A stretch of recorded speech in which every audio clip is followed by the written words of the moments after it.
Dando continuidade à nossa videoaula, vejam que eu fiz mais uma parte do trabalho, eliminei mais uma parte, só ficou agora um bigodinho. Na próxima aula nós zeraremos isso daí.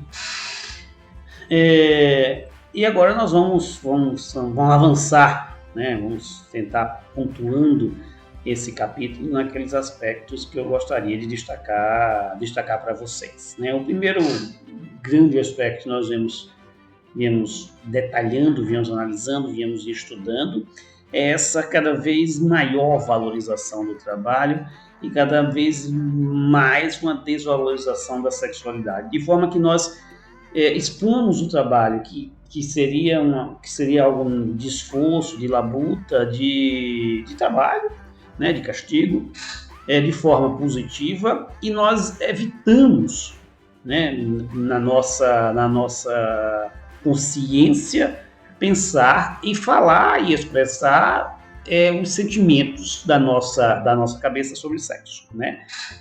Vamos dizer assim, a apresentação social de que trabalhamos, ou os frutos do nosso trabalho, e a negação,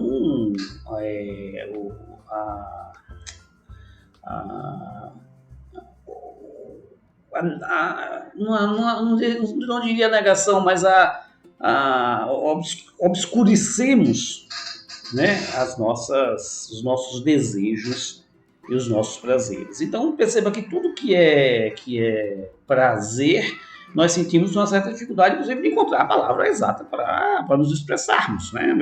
E mesmo eu me sinto muito desconfortável em fazer, por exemplo, o Fernando Novaes dizia: nunca que eu faria porno história. Então eu vou repetir as palavras do meu grande orientador. Eu gostaria de ser apresentado como um professor que faça pornociência ou porno história. Não é isso. Não tenho o menor interesse em ser assim qualificado. Embora eu questione o trabalho é o meu objeto de análise, por ser exatamente um dos objetos de análise dos marxistas, e no livro do Marcuse é mais isso, é mais para pensar o trabalho e a exploração do homem nesse processo de trabalho do que necessariamente a valorização do Eros. Mas então, basicamente, o ser humano, vamos dizer assim, no seu processo de formação das sociedades, ele vem cada vez mais valorizando o trabalho e cada vez menos, né, desvalorizando essa sexualidade. Né? E veja, isso tudo corre associado. Né? Então, há um processo para sublimar, né? Sublimar a dor e o sofrimento. Né? O trabalho é algo sublime, que é quase uma obra divina. Muitas vezes é a própria obra divina, para alguns acreditam nisso, né? Mesmo que você negue a sua felicidade. Não importa a sua felicidade, importa o fruto do trabalho que você gera. E tudo isso vai passar por um processo de dessexualização. Né? Os seres humanos cada vez mais se dedicam ou criam um prazer no trabalho, né? Os workaholics, e cada vez mais um processo de dessexualização. Né? A sexualização acaba sendo um objeto da privacidade, né? Já que está na moda estudar as privacidades, e o trabalho passa a ser algo do público. Veja, isso já está no Freud.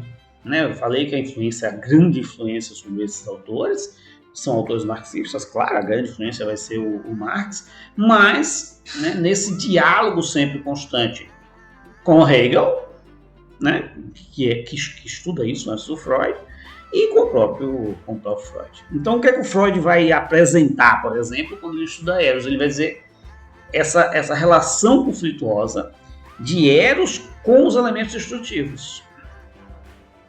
Né?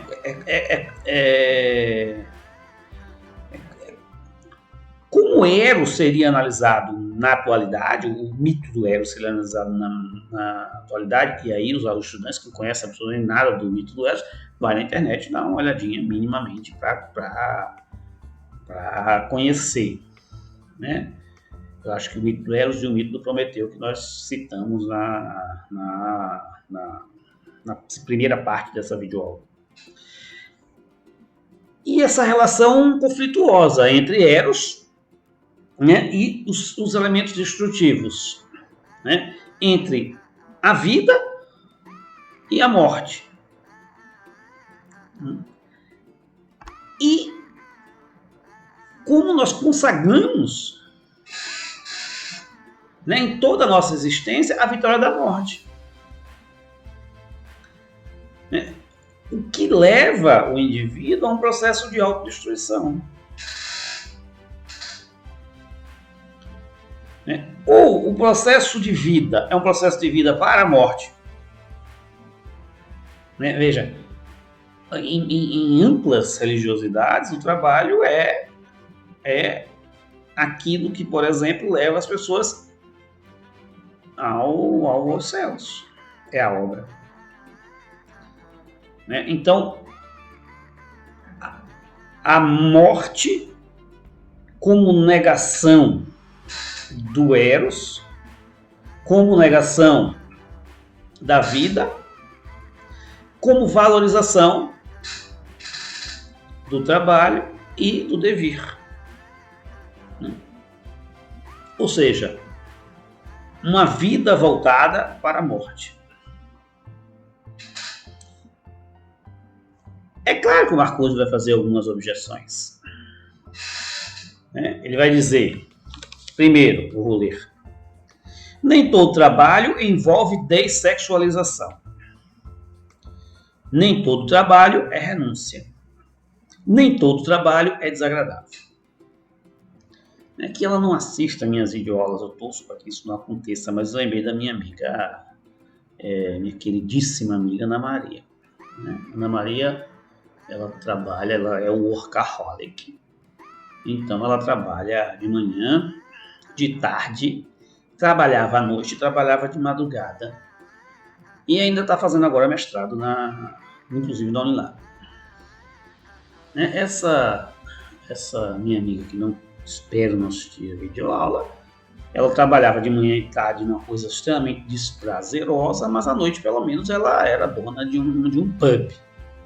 Né? Ou seja, dava para tomar uns kisuke à noite e à madrugada. Claro que quem é dono não vai relaxar nunca, vai ficar preocupado com o cliente, com a cozinha, com a esposa dela que era faliu nessa pandemia, infelizmente, que era a bartender do pub. Vai que a esposa, que é sua esposa e dona também do pub, não fizesse os links de forma correta ou ficasse lá lavando folha por folha da hortelã. Ou seja, de certa forma, era um trabalho, era ruim, era um castigo, mas era um castigo que tem um certo prazer, digamos assim. Prazer, não para mim, porque eu nunca bebo. É um prazer etílico, que elas de vez em quando eu via, de vez em quando elas bebiam. Além disso, né, existe essa construção, né, do prazer em trabalhar. Né, minimamente construindo nossa mente até para nos proteger, para não ficar pirado. Sala de aula. Eu faço isso aqui, tento fazer o melhor possível no meu esforço. Né? Tento fazer videoaulas como a EAD exige, eu não faço as aulas síncronas, que são muito mais fáceis da minha trabalho. Mas eu sinto prazer em sala de aula. Né? Isso assim, o Marcuse explica, nem todo trabalho é desagradável. Sim, sinto prazer em lecionar. Se eu fosse fazer análise, talvez essa seria a primeira coisa que eu deveria resolver na análise. Como é que eu sinto prazer trabalhando? Entretanto, essa valorização do trabalho, essa inibição da sexualidade, ela vai afetar o instinto de morte.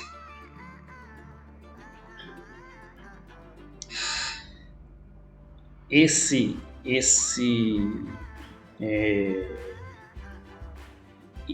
que deveria ser a coisa que nós menos queremos, né, a vida, a morte, acaba sendo o resultado final de uma espécie de coroamento.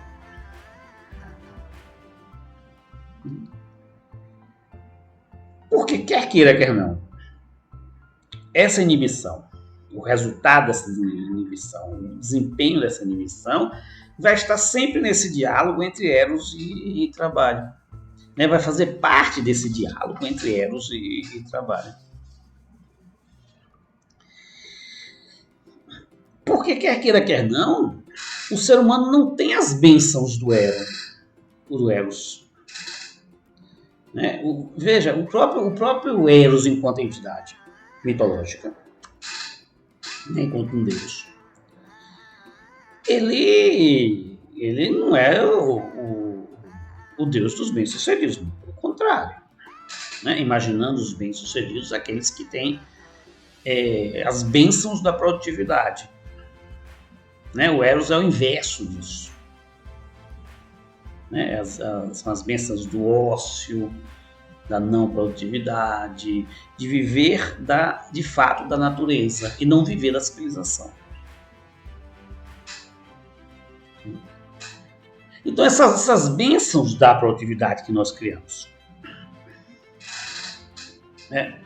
Quantas camisas nós temos, essa materialidade toda que nos cerca. O carro, a comida, a bebida, a casa, né? Toda essa materialidade que nos cerca são bênçãos da produtividade. Mas para além disso, segundo Marcuse, existem trabalhos que são libertadores. Claro que cada vez isso pode ser mais questionado, mas Marcuse fala para a gente do trabalho artístico. Né? Imaginando que a arte não seja uma arte produtiva, produtivista. Né? O trabalho artístico seria libertador. Porque o trabalho artístico não deveria ser pressionado na perspectiva da produção de uma materialidade, de um produto, de uma mercadoria. A gente sabe que muitas vezes é. E esse trabalho artístico que é libertador, ao contrário, ele vai ter o seu oposto, né? Que é o trabalho da labuta, que é relegado a segundo plano. Né? Ou seja, quanto mais labuta, menos valorizado é esse trabalho. Entretanto, boa parte do trabalho no mundo é labuta. Né? Então, o trabalho artístico, quando livre, né? Quando libertador, quando de fato a pessoa não precisa sobreviver, né? do fruto da sua produtividade, ele é um trabalho libertador. Né? Então, se a perspectiva da minha amiga não fosse a lucratividade do pub, fosse se divertir, poderia ser um trabalho libertador, mas não é.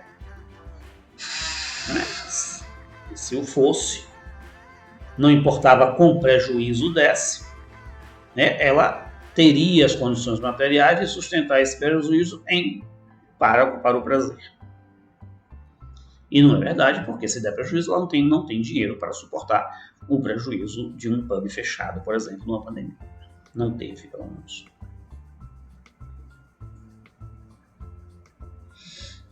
Então, se boa parte do trabalho é labuta, essas exceções que libertam o espírito são muito pequenas. Né? Não criam uma regra geral para análise de uma sociedade.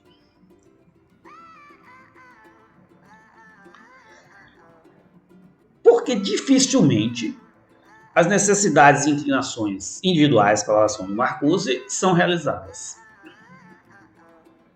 Você nunca realiza os seus desejos. Principalmente os seus desejos mais obscuros, aquele que você negou, que você nem sabe.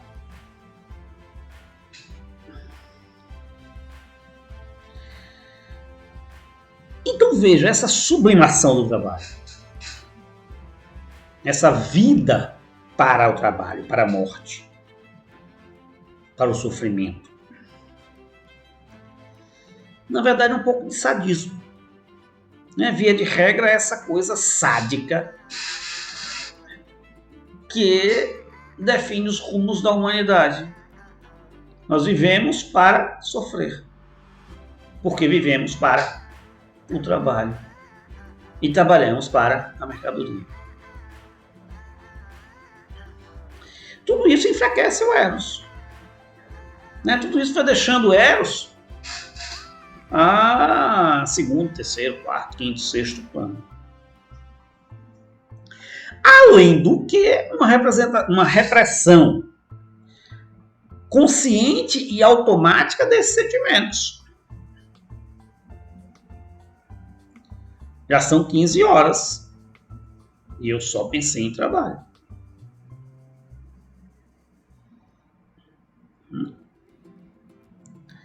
Então vejam, voltando ao Freud, isso significa dominação.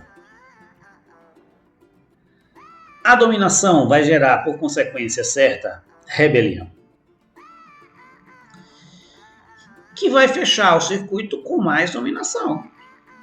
Uma ampliação do processo de dominação e opressão dos indivíduos. Ou, se vocês quiserem usar essa influência evolutiva que tem no Marx, que tem no Freud, que vem do Darwin, principalmente do Darwin, é a ideia do progresso da dominação. Por mais mecanismos libertadores que criamos, outros mecanismos opressivos de dominação suplantam o mecanismo de rebelião.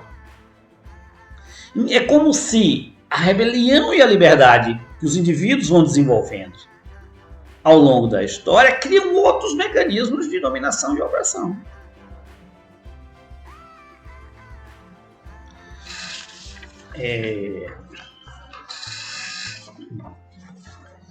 E aí isso vai virando, uma constante. Veja como isso também é um mecanismo muito marxista de análise. Capital, que vira mercadoria, que vai virar capital, só que o capital seguinte, o C', é maior do que o capital inicial. Então aqui é como se nós tivéssemos, não vou fazer essas coisas dos dedinhos não, que eu já cansei, dominação, gerando rebelião e, por consequência, gerando mais dominação. Dominação, inclusive, das mentes.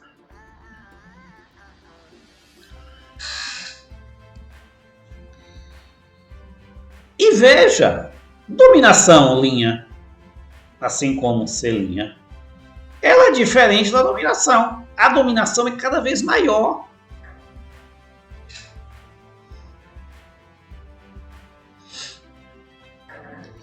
Por quê?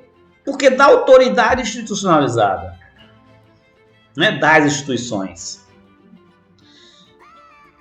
eu vou criando uma civilização tida como civilização madura.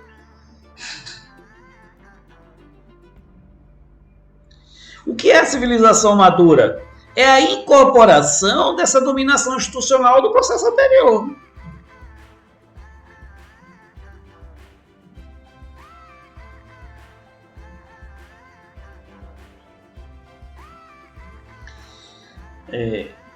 Quando se diz, sociedades estão cada vez mais civilizadas. pode observar.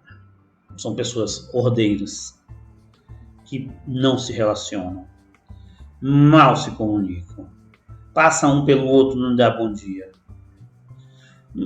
Se não dá bom dia, sexo muito menos. Né? Também nega todas suas outras vontades, seus outros instintos. Né? O ser civilizado é isso. É não comer com a mão, por exemplo. Eu tenho certeza, essa geração, dificilmente alguém comeu com a mão. A minha comia com a mão de vez em quando. Na geração anterior, comiam muito mais, e anteriores muito mais. Usamos armas para comer. Uma espada e um tridente. Né? O garfo e a faca.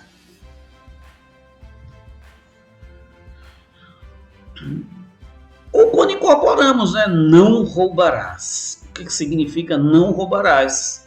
É já incorporar a ideia da propriedade do outro. Né?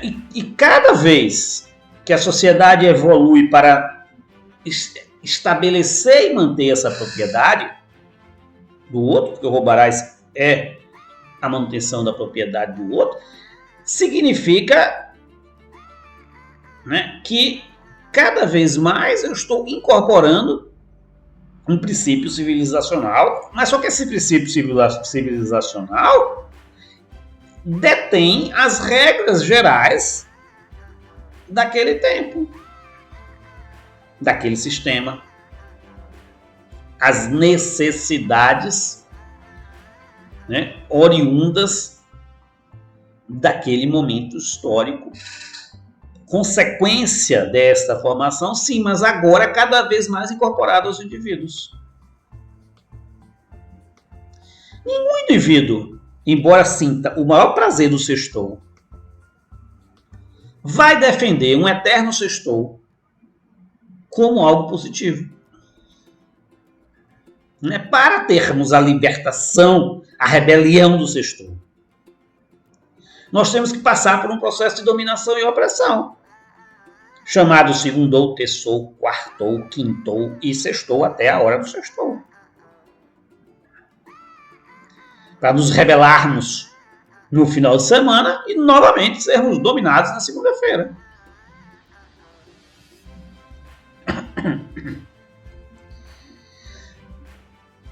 Porque cada vez mais, dentro da lógica capitalista, a dominação ela é impessoal, objetiva e universal.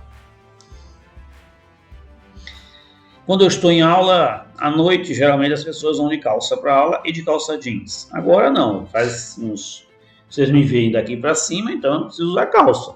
Então deve ter aí, desde que eu vim de Portugal em dezembro, eu nunca mais usei calças, eu tenho essa marca. Inclusive na formatura de uma amiga que eu compareci, eu fui de short e meia dos Simpsons. Ela disse que eu não ia entrar, então eu não botei calça, eu acabei saindo na foto. Esta mesma amiga que eu acabei de citar lá atrás. Mas aí quando em sala de aula, eu dizia, estão todos de calça jeans? Todos escolheram usar calça jeans? Ou foi a calça jeans que escolheu essas pessoas? Aonde eu quero chegar? O uso da calça jeans já está incorporado na nossa mente. Nós não combinamos ir de calça jeans para as aulas. Nós não combinamos ir de camisa. Só que a gente sabe que não pode ir nu. Né? Não podemos ir pelados, como os tupinambás, nossa herança histórica. O clima seria propício a irmos pelados. Mas não podemos ir pelados. Por quê? Porque já incorporamos a ideia da civilização. Isso faz com que essa dominação seja cada vez mais racional, eficaz e produtiva. Tão racional, tão eficaz e tão produtiva que a gente as assume como verdade. O que é bárbaro? É o que não é isso. O que não é civilização. O que não é trabalho.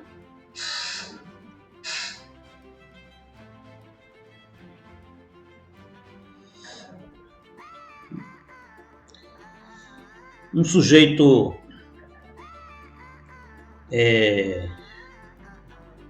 que bebe além da conta e perde alguns dos seus valores civilizacionais,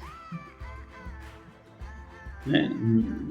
No outro dia ele tem que voltar aos seus valores civilizacionais, né? E é sempre muito negativo o seu processo de diversão e libertação do seu espírito, né? Mesmo que ele não roube, mesmo que ele não mate, mesmo que ele não maltrate outras pessoas, o princípio dos prazeres, qualquer que seja, gritar no meio da rua, feito um louco. Ô louco! Por que louco? Se os indivíduos de vontade de gritar, por que não se pode gritar no meio da rua?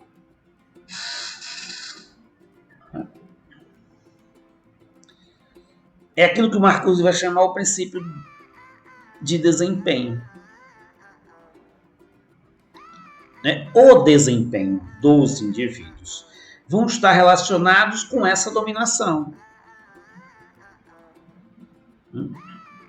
Nós vamos ficar por aqui. Esse trecho foi mais denso, mais hard, mais teórico. E vamos tentar dar maior leveza na terceira parte.